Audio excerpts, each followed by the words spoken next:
Next up, I believe, is Rebecca. So Rebecca is joining us from ZMT, but we're going to pretend that that's not important today because she's really one of the team of the WIOGEN coordinating team. So we'll put that as your main other affiliation today, if that's okay. And I hope you bear with me. It's the last presentation of today. It has been so packed and I learned so much. And yeah, it's also nice to get a spot here to present what we've been working on in the last weeks and months. You can see my presentation now without my, my notes. That's great. So yeah, as Shelley mentioned, my name is Rebecca Lahl, and I'm heading the Office for Knowledge Exchange at the Leibniz Center for Tropical Marine Research in Bremen. So we're a research institute that works entirely in tropical countries. And today, I'm in the name of my co-authors, Sebastian Ferse and Marie Fujitani, I'm presenting a guidance that we wrote for planning and conducting a co-design phase. This guidance was commissioned by the German development organization GIZ for the Mehr Wissen initiative. And the Mehr Wissen initiative supports African-German research partnerships. They've just launched a call for nature-based solutions, and we'll hear more about that tomorrow morning when our colleagues from GIZ will officially launch the second day. Now, you may be asking yourself, why the emphasis on co-design? What is co-design? What do you mean by it? And also, how can you plan and implement co-design? So these are the questions that have motivated the development of such a guidance in conducting co-design, especially in the framework of the Mehr Wissen call. And in this session, I will introduce you to the document and how you can use it as a resource to prepare for co-design phase. You can find it on the Mehr Wissen website.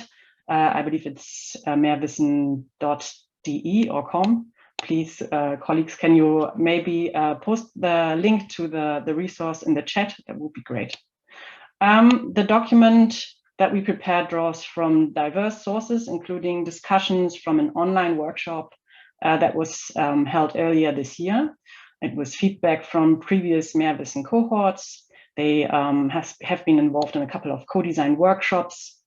There are a couple of existing guidebooks for research partnerships and also stakeholder engagement. There's a lot of literature, both academic and gray from science, but also from development cooperation.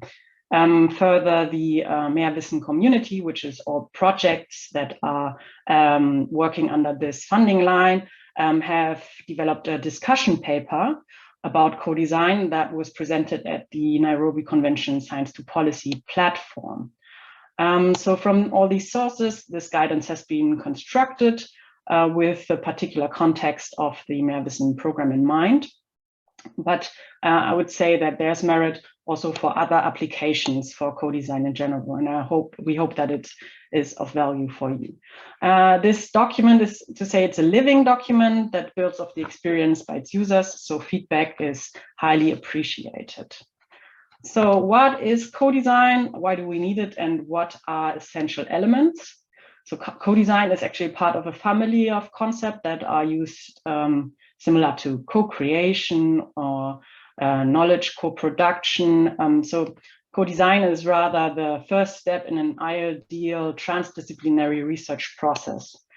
In these guidance documents, we focus on really the initial phase of a project process in which researchers and non-academic partners jointly develop a research project and define the research question that meet their collective interest and needs.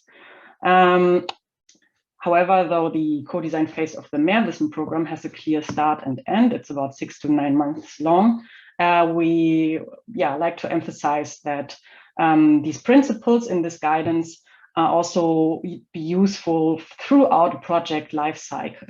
And this process of really bringing people together to design and co-create knowledge is a process that is iterative and ongoing. So why co-design? The second question, because we need a kind of science that supports societal transformation. I think that was also very well placed with the talk that Anna-Katharina gave today. Co-design draws on diverse sources of knowledge and targeted co-developed lines of inquiry to be relevant to a particular context, for improved policy decisions, for example, and lasting project impact. Co-design of research also aims to increase equity amongst partners and the research process, and also avoiding parachute science and strengthening local ownership. To paraphrase Moser 2016, the co-design process itself is an instrument of transformation, changing not only the research projects, but the people involved, while inviting critical reflection of the role of science in society.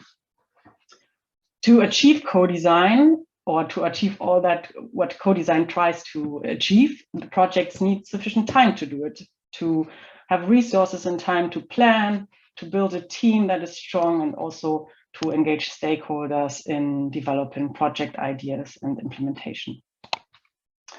So here we can see the elements of co-design that were highlighted by a couple of participants of an online workshop about co-design.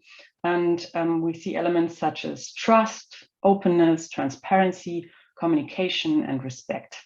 But how do we develop those things? This brings us to this guidance where it's laid down in more detail.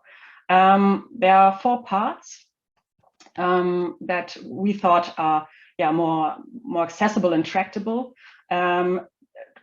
So they have emerged from the source materials, and they include a common vision and a shared understanding, stakeholder engagement, project and partnership management, and sustainability, and that is longevity of the project outcomes.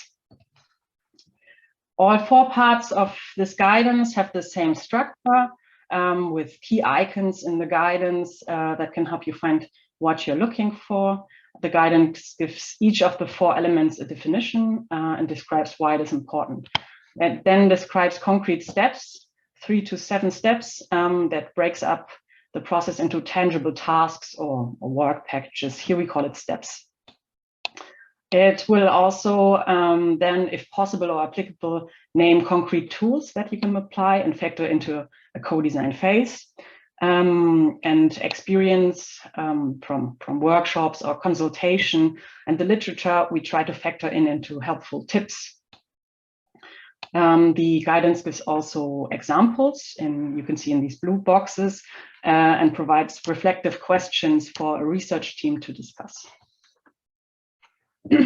So with this guidance, we want to help you to structure a thinking. The 4 parts of the guidance each have a different focus. We are looking at firstly the direction or the problem of a research project. What are we working for, or where do we want to go? The second one is who and how are we want to work with? What are our stakeholders? The third one is about the partnership itself. How do we want to work with each other? And fourthly, how to create a lasting impact with the environment and society. So with this guidance, we want to set your minds for co-design and provide you with a concrete roadmap into co-design. But this does not mean that all these 4 parts are a linear process. Indeed, these steps are necessarily iterative. So we hope that this guide can boost creativity and help, for example, also in budgeting a proposal. It's also a useful resource if you're planning to submit a proposal to the Mehrwissen initiative. And now I would give you a very short overview of each of the parts. So with the first one, where do you want to go? The first part is really about creating a joint positive image of the future with your partners, and preferably also with a set of stakeholders, for example, from practice. It's about challenging your initial project idea to create something meaningful and acceptable for all. On the right, you can see an example of a tool, a participatory model that was created by representatives from different stakeholder groups in order to share assumptions of the system transparently, so it can be discussed and compared. So it's an example that we took from a stakeholder workshop. And the purpose is really to put out assumptions on how a system works and compare them, and this tool can be used to create a common vision or explore a joint vision. The second part is about stakeholder engagement. There's a lot of literature about how to plan for stakeholder engagement, and this part is really a state-of-the-art collection, and it's starting with identifying, understanding, analyzing stakeholders, and prioritizing them to plan for stakeholder engagement. So here on the right, you can also see an example of stakeholder mapping that was done within a Mehrwissen co-design workshop. The participants wrote down stakeholders and positioned them in a map, whereas in the middle of this map, the greater the importance of these stakeholders are for the project and its outcomes.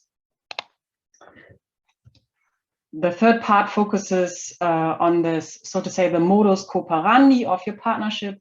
How can you build trust, foster mutual learning, while also making sure that responsibilities are clear and acceptable for all.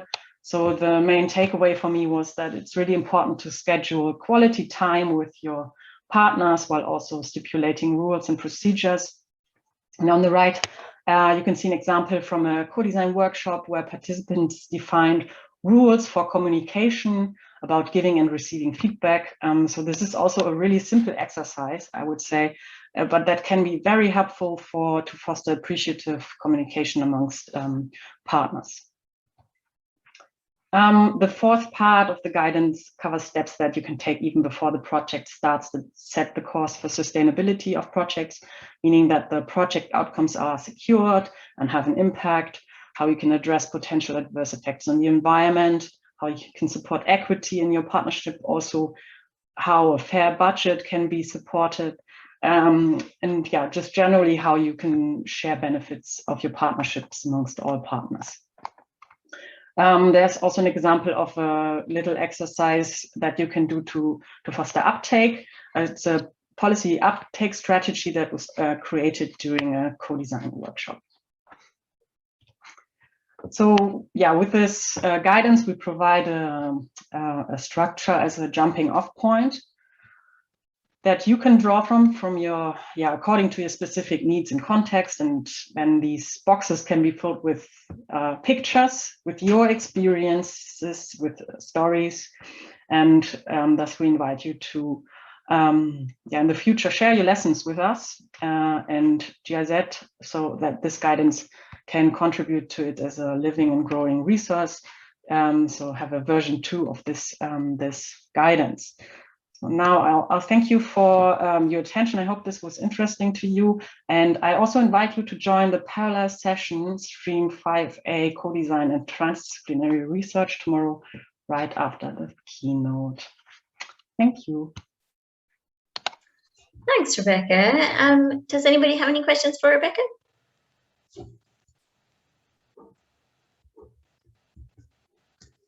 I have a question. What have you found is one of the stumbling blocks when trying to co-design projects with partners? Well, despite, I guess, time and resources, well, what was very upcoming again and again is communication, and just being transparent and appreciative, and always invest into communication bits, because you can, especially in transboundary projects where you have different cultures coming together, different expectations, and not laying them out clear can really lead to conflict or just hard feelings maybe. So the more the better maybe, or the clearer the better. So that was one issue that came up quite a lot. There's a question from Christine. Would you like to unmute and ask your question? Yes, please. Thank you, Rebecca, for the presentation. I just want to ask in regard to building trust, especially for collaboration and partnership, because I've seen mostly in conservation research, most people fear to share idea, with perception that people will steal their idea and do a bigger project without their engagement. How did you find this to build trust in such an environment?